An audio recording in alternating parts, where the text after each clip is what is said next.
We want to go now to Dallas, Texas, where we are joined by Republican Senator Ted Cruz. Good morning to you, Senator. Good morning, Margaret. So this balloon traversed 11 states, but the Pentagon says they were able to mitigate some of its impact. Do you think there is an upside to the fact that this was captured this time? Well, listen, I want to start by doing something that I don't do very often, which is commending Joe Biden for actually having the guts to shoot this down. That was the right thing to do. That is absolutely what the president should have done. Unfortunately, he didn't do that until a week after it entered U.S. airspace. He allowed a full week for the Chinese to conduct spying operations over the United States, over sensitive military installations, exposing not just photographs, but the potential of intercepted communications. And more broadly, I think this entire episode telegraphed weakness to Xi and the Chinese government. And to illustrate why, I would just ask one hypothetical question. Imagine how this would have played out if nobody had taken any pictures of the balloon, if nobody in Montana had looked up and noticed this giant balloon, if it wasn't in the news. We know that when the Biden administration knew about the balloon, they said nothing, they did nothing, they didn't shoot it down. And at the end of the day, I think the only reason they shot it down is because it made it into the news, and they felt forced to as a matter of politics rather than national security. That's a bad message for the Chinese government to hear. Well, the Pentagon has since disclosed that it's apparently happened 4 times before, never quite like this. Back in 2020, Trump administration shuttered the Chinese consulate in Houston after detecting espionage. Do you think there needs to be more diplomatic fallout on that scale now? Look, I think there does. When the Trump administration shut the Chinese consulate in Houston, I spoke with the Secretary of State, Mike Pompeo, about it.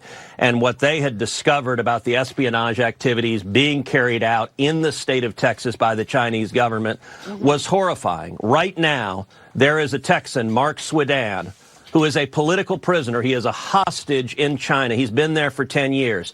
This past week, I introduced a resolution on the floor of the Senate, along with John Cornyn, calling on China to release Mark Swidan. He's wrongfully imprisoned. He's been there 10 years. They've sentenced him to death on charges for which they have little to no evidence. And I had been urging Tony Blinken, when he was going to Beijing, to raise Mark Swidan's case and to make the case for Mark to be released. China, if they want to demonstrate that they're not bad actors, if they want to demonstrate that they can aspire to being a great nation, they should release Mark Swidan, because great nations and great powers don't hold political prisoners. And he is wrongfully detained, according to the State Department. This was raised to Xi Jinping in November, and there hasn't been a release to date. Thank you for mentioning that. But I want to ask you about your role. You are the top Republican on the Senate Commerce Committee. You're also a dad. I know you know how hard it is to keep kids offline in this app called TikTok. It's been downloaded 200 million times. I know you think it's espionage.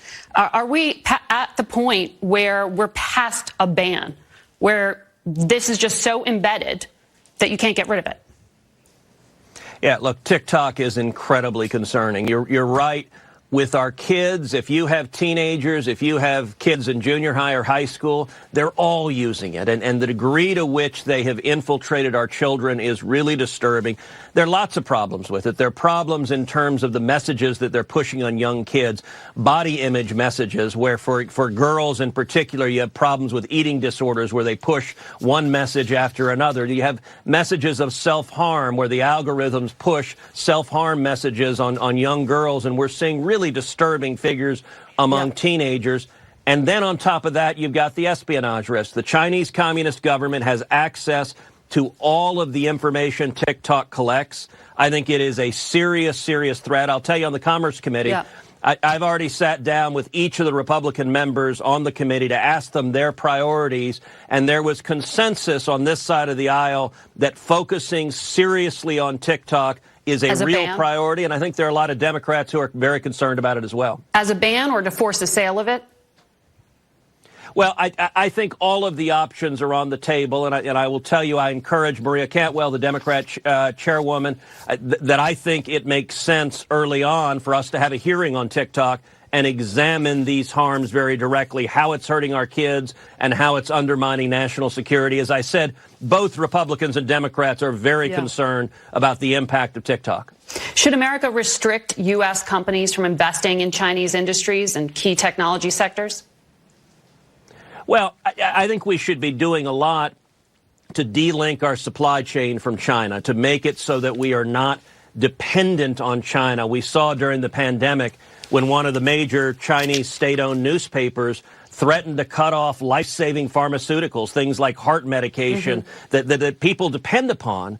And it makes no sense for us to leave the lives of Americans at the whim of the Chinese government. Yeah. I'll tell you, in the last Congress, I introduced an amendment on the floor of the Senate to block the United States government from purchasing electric vehicles or batteries that were manufactured using slave labor in concentration camps in China. China has over 1 million Uyghurs in concentration camps. And Margaret, sadly, when we voted on it, every Democrat but one, every Democrat but Joe Manchin voted no. And right now, the Biden administration is one of the largest customers in the world for the concentration camps that are carrying on murder and torture right now in China. That doesn't make any sense, and it's not right. No. Senator, I want to ask you about something here at home. You also introduced a bill to limit terms to 2 6-year terms in office for senators. Why aren't you holding yourself to that standard? You said you're running for a 3rd term.